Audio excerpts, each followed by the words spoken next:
size to sales. And this week we thought we'd just change things up a little bit because it is Christmas.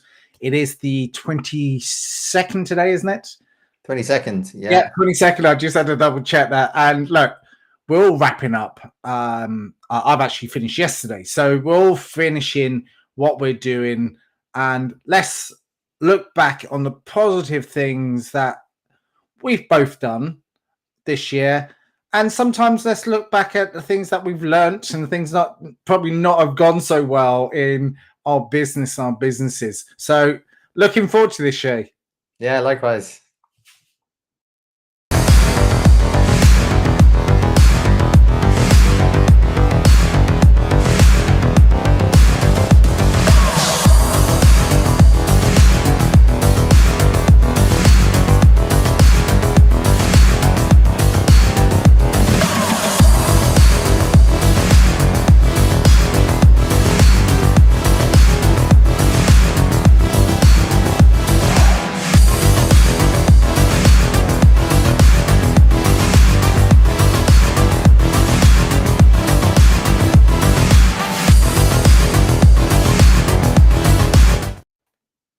Hey, we're back again. We're back again. So let's have a look at the year in review, really. So lots of funny, fundamental things have actually happened throughout the year. Positive, challenging. Market has changed. Shay, you've actually grown your hair again, which is also a novelty. You went complete skinhead for as a bet earlier on in the year. So yeah, it's for charity. I had it actually shaved for 2 years. It was for charity. It was for a homeless center in Dublin. So I was asked to do it, and as you know, Jason, I love a challenge. I said, you know what, let's give it a try. So, Luca, hello, Luca, lovely to see you. Grazie. He's a good friend. You know Luca too, do you? I think so. Yes, I think so. Yeah, he's been at some of Owen's events over the years. Okay, yeah. So yeah, no, thank you very much, Luca. I did it for charity. I'll pretty much do anything for charity. If you ask me to do it, I'll do it because I love a challenge. And how much did you raise from that? Actually, it's a good question. I raised 3 or 4 grand, I think, 3 or 4,000. Wow. I can't actually remember, but it was for a very good cause. And the only downside, Jason, was there's been a downside and a plus side. The downside was my head got very cold in the winter time, and I couldn't believe how much heat you actually lose through your head. Because I'm good with cold, but I had to buy a few caps. But the good side, Jason, since I grew it back, it's grown back thicker. So yeah, oh, that's good. I'm happy. So let's have a look at us in. Let's have maybe personally and then maybe professionally. Let's go both sides of things. For me, January, I was getting myself back on track, fitter than normal. I got over plantar fasciitis, and then January, I broke my foot trail running. Right. We both Shay and I are trail runners. We like to run. Shay's done a few more marathons than me, but I convinced him to run up into the mountains the last couple of years. And January, I broke my foot. So that was a little bit of a challenging one because I had to cancel all of my races that I had scheduled and all my plans throughout the year, which was a little bit of a downside. But it's just one of these things that I'm so eager to get back on the horse and so eager to just get back and start doing things. So I did. And then September, I just had a race, a club event race, and I did okay there. But then came up with shin splints in September. So another setback. But luckily, I got over that pretty quickly and did my first proper race this year. So really delighted with that. And you're finishing the year strong in the running as well, Jason. I've seen you like through the year. It's always been me ahead of you, and all of a sudden you're miles ahead of me. I've noticed that over the last number of weeks. So it's great to finish the year strong and set yourself up for the new year. So that's fantastic. It has been a journey for you up and down with the running. Yeah. And I love it. So it's one of the things that I reflect that to business life as well. It's just a matter of resilience and it's persistence as well. It's just going, Well, I like this and I really enjoy what I'm doing. So I'm going to do my best and listen to what people, the professionals out there are saying, is to get back onto it and start doing it again in the right time and just progressively getting stronger and stronger and stronger. So back again, and I'm listening to all the advice this time and strengthening my body. What about you, Shay? Because you've had an up and down year and that side of things. Yeah, well, it's funny, Jason. My year was the opposite to you, right? Because my year started really well. And I did a lot of running. I'd say from about March this year, I've been running really, really hard. So I did a marathon over the Dublin Mountains, right? 26 miles over the hills. Amazing experience. Was tough as hell, but thoroughly enjoyed it. And as it's going back to the trail running, Jason, I remember you were trying to get me up for a good year, I'd say. And I used to Yeah, say in it my head, was. that's just for crazy people. And then I did it once, and then I realized, yes, I am one of these crazy people. I love this. So that was amazing experience. And then I did Dingle Marathon. I had a bit of an issue, just a little bit of a hump with a calf injury, or ankle injury, just before a marathon. So I missed some key training coming up to the Dingle Marathon, which is in the south of Ireland, Kerry Hilly. But I missed some key training, but I did the marathon, and I was very happy with what I did, considering I didn't train. I wasn't there for all of it. And then I continued training really hard, Jason. And one thing that was really positive for me this year was my ability to recover, because I've worked really hard on my diet and my recovery process, but I was recovering really, really well. So it allowed me to train harder in line with being extremely busy professionally. But then just a week before my last marathon, Jason, I only had planned, my strategy was two, and my goals were two marathons this year. And I was on my third. And the week before Dublin Marathon, I got a dose and I couldn't do it. I tried it, but I couldn't do it. I was very disappointed because I had trained so very hard You for it. did, yeah. But the way I see it, Jason, as you said about resilience, I'm a journeyman. So while that would have been the icing on the cake for my year, the amount of training, I pushed my body really hard for a good 8, 9 months of the year, Jason. So I was very, very happy with how I've performed. So yes, it was one thing and it was a big thing, but the journey for me is extremely important. So there were still lots to take away from it. And now I've been quite quiet, just closing up some projects professionally. So I haven't been able to run that much over the last while, but I'm looking forward to new challenges in the new year when it comes to running. And I think we could probably relay this onto professional life as well, because there's lots of learnings that we can take away from what we do competitively and how we plan what we do. Because planning is something that we do in business as well. Yeah. Resilience is something that we do in business. Strength training is something that we can possibly do, is how we can just push through, but also how we can work really well with our clients. Like, I think that's a little bit of strength, and how we can get involved with the clients, even when challenging situations that might actually come up. Your strength in your own self can actually propel you forwards, that actually can help persuade and influence people in a positive way. So you get the right results. And it is all about, on both sides of things, it's about getting results. As much as we get setbacks, and in business we get setbacks all the time that actually put us back, and it is two of my injuries this year and setting myself up for goals. And we both had some really big goals when it comes to on our health sides, and how we can balance that out. But I also I just do think and there's lots of books been written about sports performance, and some of the best sports coaches over there are actually pretty good relaying that over to business as well, because there's similar sorts of strategies that you have to employ for yourself, but you can actually employ that for other people as well. Yeah, that's a really good call out, Jason. That's one of my core beliefs. Like, and because we're entrepreneurs, we work for ourselves, right? We're probably a little bit different than most.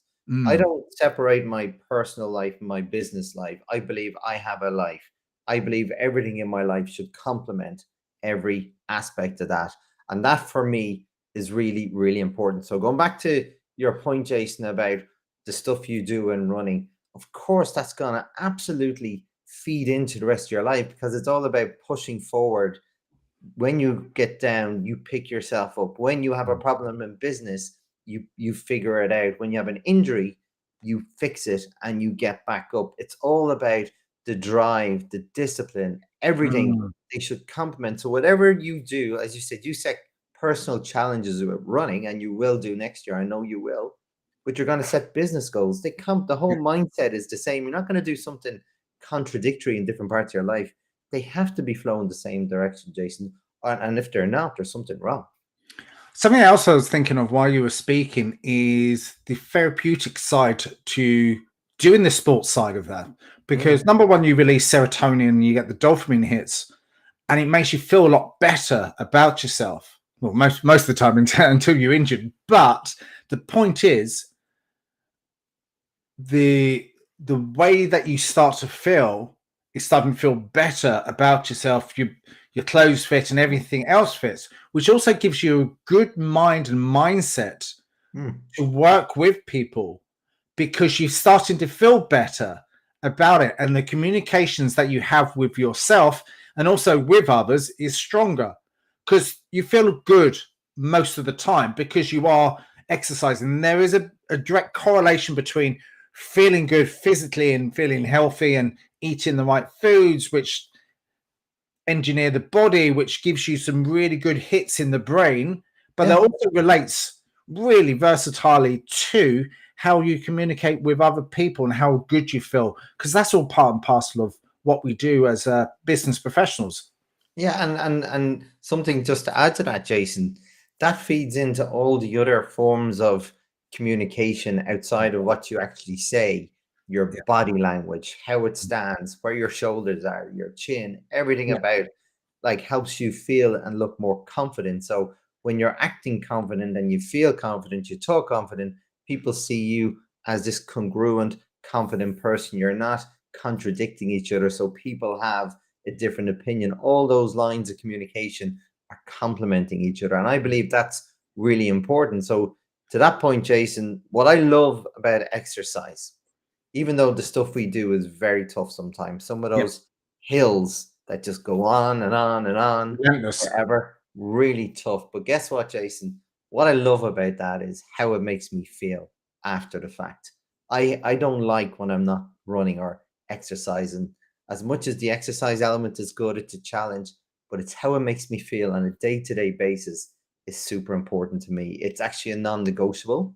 So I always want to feel at my best. I don't want to wake up feeling lethargic, no energy, no motivation. I don't want to be that person. So it's important. Even if sometimes I don't like those hills, I'm still going to do them because it makes me feel good. And it is working at peak performance. Yeah. So once you work at peak performance in that, you can easily relay that back over to what you do in your day-to-day life and in your business life, and give maximum energy.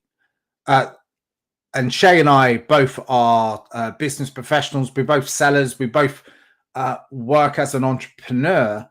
So when we're actually with a client or clients and we are training and we're developing processes or in front of customers or teams, we have to make sure that we're in the room. And what I mean that we're in the room, we give a maximum amount of energy, maximum amount of time listening to others and their challenges and everything else, and asking the right questions. But that really helps with our brain as well when we're actually there, because we're thinking a lot more clearly and strategically to help people. Obviously, we're highly experienced people, but I think both of them relate to each other because we're feeling good. But I love to give maximum energy when I'm working in a workshop or training or coaching, because I respect other people. I want to make sure that value is 100% in their shoes.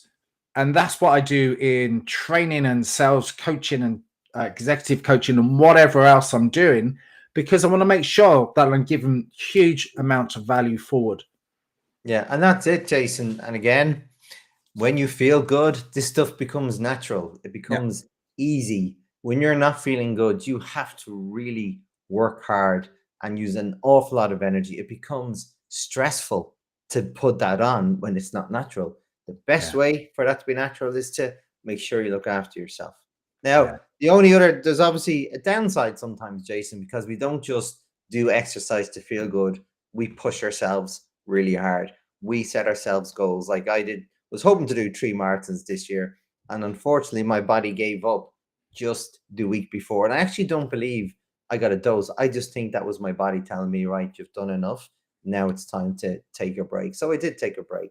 And I know I pushed it a little bit above and beyond because it wasn't just the training for the marathon and the type of training I was doing, but it was also how busy I was professionally in life.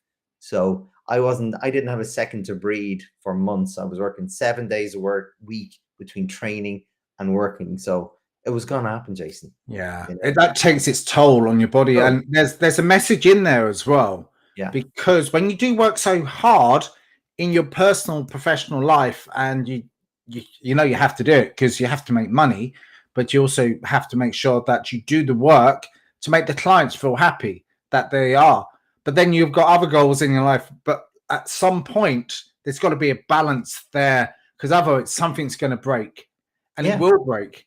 And it will break, Jason. And I talk about this a lot because, yes, it's okay to push that for a short period of time, but you have to get back to some level of balance. Now, you're never going to have a perfectly balanced life ever because Mm. things will come in and out at different points. But it's important to set goals. If you're going to be a goal setter or a goal achiever, Jason, that's great. I'm very for all of that. But it's important to make sure you have goals in all parts of your life to ensure that you keep them balanced. So maybe for running for 3 months of the year, I'll probably push it really, really hard. So Mm. other things may suffer temporarily, but that's okay because then I'm going to focus on them when I finish the running. So you keep everything, you get back to some form of equilibrium. Because if you don't, Jason, if you keep going on that journey, some people, for example, put all their energy into becoming a really successful entrepreneur, only to discover 5 years down the road when they have become very successful, either their health has suffered, they put on a lot of weight, they're very, very stressed, Mm. or relationships have I was suffered, going to Jason. say that, yeah, So relationships suffer as well. so something will always suffer. And Jay, that's okay if you're going in and out and giving each part of your life the level of attention it deserves. That's okay, because that's life. Life does that to Mm. you. But when you consistently do it in one place, it's not healthy. And that's the Mm. dark side of setting and achieving goals when you have just tunnel vision. Yeah, I think it's good to have a tunnel vision, but I think you got to allow for a little bit of flexibility for it to Mhm. move, Yeah. and just to check in with yourself. Yeah. And I think it's just so important. As you said, you worked so hard, and it was if at the end of it, it was affecting you mentally and physically, because it does. Because your body is tired, your head is tired, and then all of a sudden you just feel sick, and you have to take time out. And I think you just have to respect yourself. In order to respect yourself, you also respect your clients as well, Mm. because they want to make sure that you're completely with it and you're just completely focused on the job. When you're tired and you're fatigued and you're getting a lot of sickness coming in or whatever it might be, and you're self-employed, and you want to make sure that you don't want to make any mistakes. Mm. Well, that's it, Jason. And it's a really good call out because if you're sick and you're self employed and work for yourself, you're an entrepreneur and you can't do the work, no one else can do it for you. Yep. So it's super important. And I've had this experience before where I was playing five-a-side football, like competitive five-a-side football, and I broke my ankle and like very badly. It was facing 180 degrees the other way, Jason. So it's a bit of a miracle that I can still do what Mm. I do. I had to do a lot of recovery on it, a lot of physical therapy, everything. Still, it's never going to be 100%. But the problem, Jason, I couldn't drive for 6 months. I was out. I was very lucky that I had some clients that were very forgiving and allowed me to work remotely long before we could work remotely. So I was very lucky in that situation. But I made a decision not to play football anymore, even though I loved it. because I can't go through that again.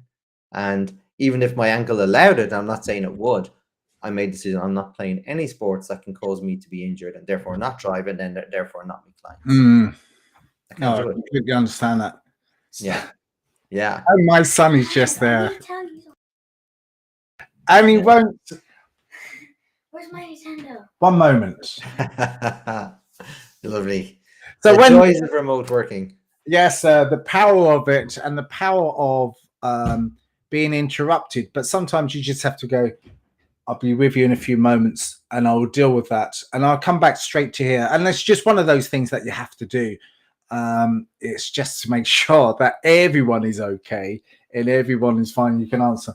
But kids can be quite relentless as well. So they interrupt you. But that's fine as well. It's all part and parcel of the fun of it as well. Yeah. So what you planned for 2023 then? Well, I've got again, I'm still consolidating all my thoughts with my goals, Jason. I'm usually done by this time of year, but it's been so busy I haven't. Business wise, I'll be changing things up.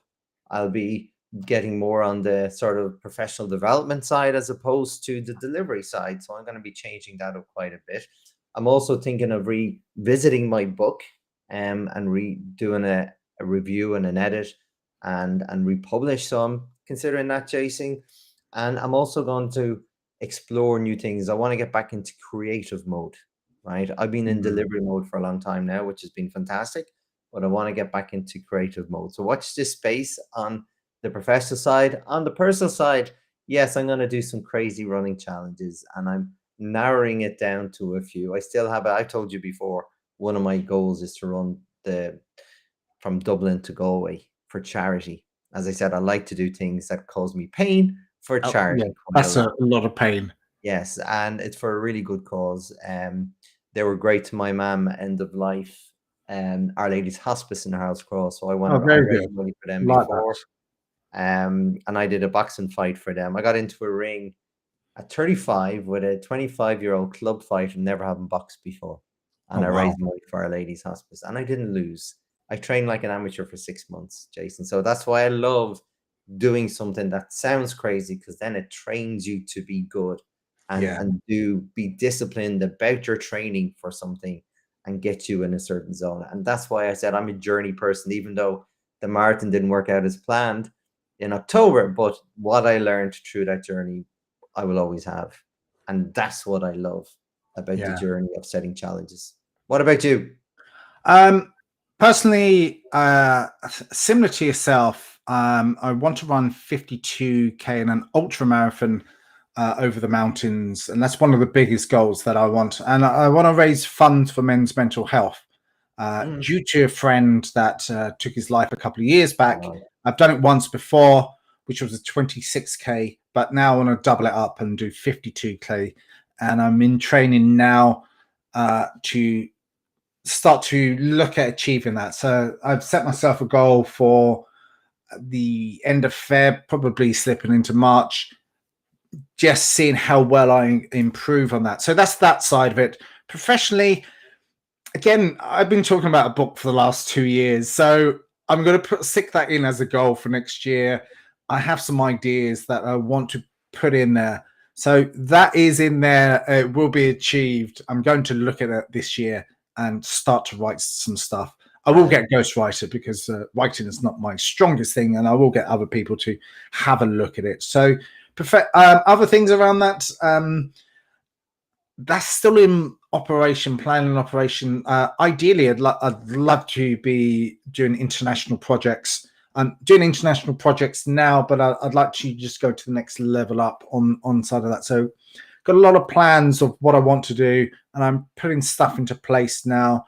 I have some really good ideas about what I want to do, but I'm just waiting for it to come into fruition because I'm still doing a lot of stuff, which has given me a lot of credibility. One of my big dreams for this year came into fruition, so I was really delighted with that, to work with one of the biggest global companies in the world, and it was one of my dreams and goals that I wanted to do last year, and so delighted that's a lifetime bucket list. So brilliant. I want to pursue a little bit more of that, but there's some other things I'd love to explore as well. Brilliant. It'll be jam-packed. It'll be jam-packed. It'll be a jam-packed year. So, look, happy Christmas, everyone, and happy New Year. We want to make sure that we give value forward to everything that we do, but this one was a little bit more lighthearted. Brilliant. Well, look, Jason, it's been a pleasure co-hosting this show with you for the last year. I look forward to many more sessions, and to everyone, enjoy the end of year, whatever you do. Reflect like we were just doing there. Reflect on what was good, what didn't go so well, and then how you can do it better next year. Take care, everyone.